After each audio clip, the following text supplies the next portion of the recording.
So today we're going to talk about the Samsung Gear S3 Frontier.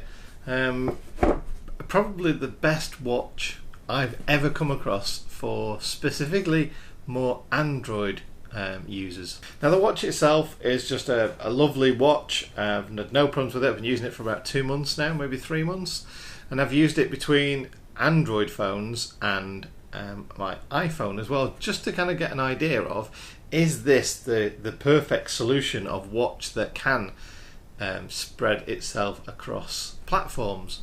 There are some contenders out there that obviously I've reviewed in the past that claim to do that, like the TicWatch for example, but actually functionality wise it just didn't cut it. The user experience is just the same as it was on the old watch. I've just kind of slightly refined a few little things on there. The beauty about this one is obviously it's got hands-free calling, which the other one didn't have. It's got built-in GPS, so that if you do lots of activities, it'll track your location, all that kind of thing as well, including altimeter and barometer as well. So you can detect if, for example, on the fitness side of things, if you're walking up and down stairs an awful lot, it can detect that. But also, it will prompt you now and again with barometer warnings to say the air pressure's changed. It's detecting bad weather on the way. Bad weather has never arrived when it said that, but you know it's doing it in the background. Let's start on a typical day. During the night, it tracks your sleep. It tracks your heart rate during the sleep, whether you've got any movement via its sensors, and you wake up in the morning and it tells you you had so many hours of sleep. Some of it were restless at these times, some of it were medium, and some of it were deep at these times. Your heart rate, average heart rate, and heart rate along each hour was this kind of information. Then it gets you going for the day, so if you've not done anything yet, it tells you, oi, keep active, get to it. And then say, for example, you start the day, you go for walking the dog. Well, you're 10 minutes around the park and it goes, well done, your pace is really good, keep at it. And then when you finish the walk, it says, well done, that was a great walk, here's the stats, you burnt so many calories, this was your pace, and it carries on during the day. So it can detect, for example, whether you're walking or you're going on a treadmill. It can detect whether you're on a spinning bike or whether you're on a real bike out on the road. And if you're doing weight activity, or generally if you're just sort of climbing up and down the stairs and things like that. So it's auto tracking sort of activity is quite good on. Now apps wise on there, I love the apps, even the additional apps you can get from the special watch app store.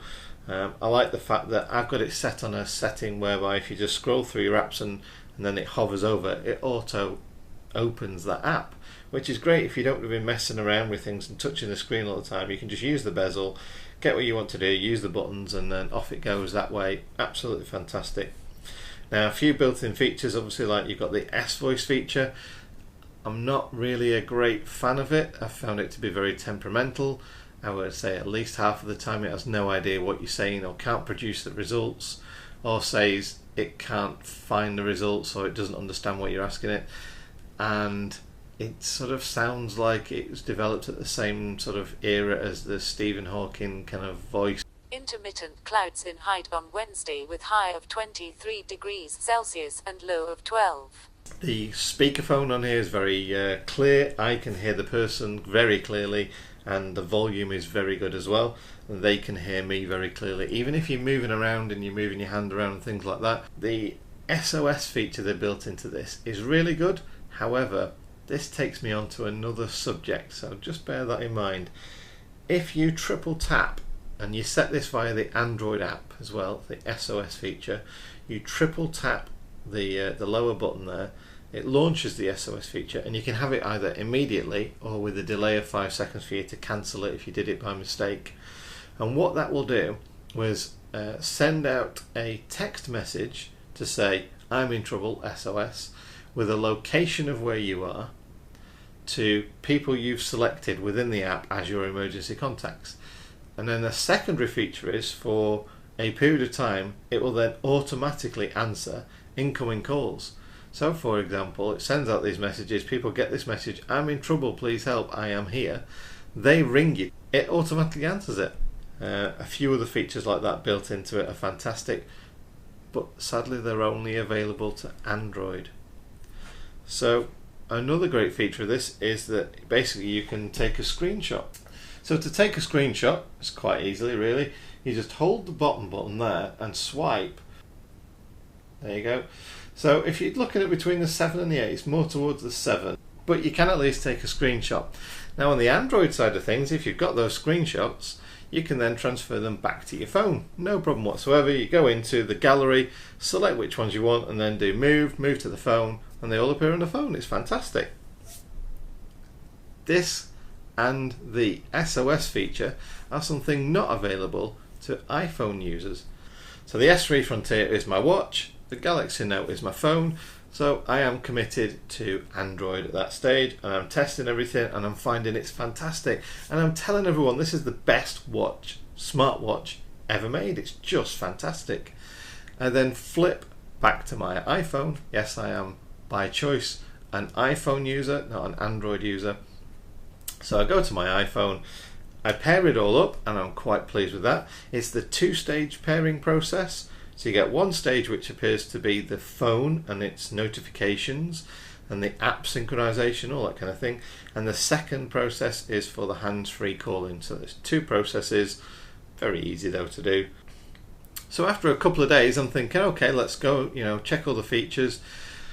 One of the very worst things about smartwatches, and they're all the same, is if you've got a smartwatch set up, and it doesn't matter who they're from, I've tried them all out, so Apple, Sony, the TicWatch and Samsung, all smartwatches, when you go from using it on one device to another device, they want to reset to factory before you can synchronize and connect to another device, which is fairly crap if you spent the last month setting everything up and you've got it perfectly, all the apps you want and everything else, and you've got to sync to a new phone. That's it. It could be that your old phone was broke, so you got a replacement phone, but you've still got to do it all over again. And despite having the backup on there, when you go to connect on that new phone, or even to the same phone and you have to rebuild it or something like that, the apps don't come up. So even though it says it's backing up, it didn't work for me. It didn't actually restore all the settings. Fairly annoying. However, going back to the iPhone. So the iPhone reconnected this, and it's back to default. Very annoying, but it's there. Start setting it all up again and looking at the features, and I go for the first one. I really like the SOS feature. Thinking if anything happens to me while I'm out walking the dog, or I'm in the remote places that I like, going climbing up mountains, flying a drone with the GoPro and all that kind of stuff, that's an excellent feature. So I'm in the iPhone app, I go to the Galaxy Smart app, ding ding ding, there is no SOS feature. And then I go through and I'll look at all the other options. There's no gallery feature. You can't move pictures between this device and your phone anymore. You can't view and reply to certain messages or emails or text messages or WhatsApps.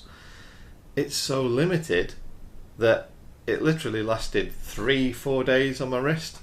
Just enough to get this review done and get a few kind of articles out of the way of, does it do this, does it do that, and then that was it.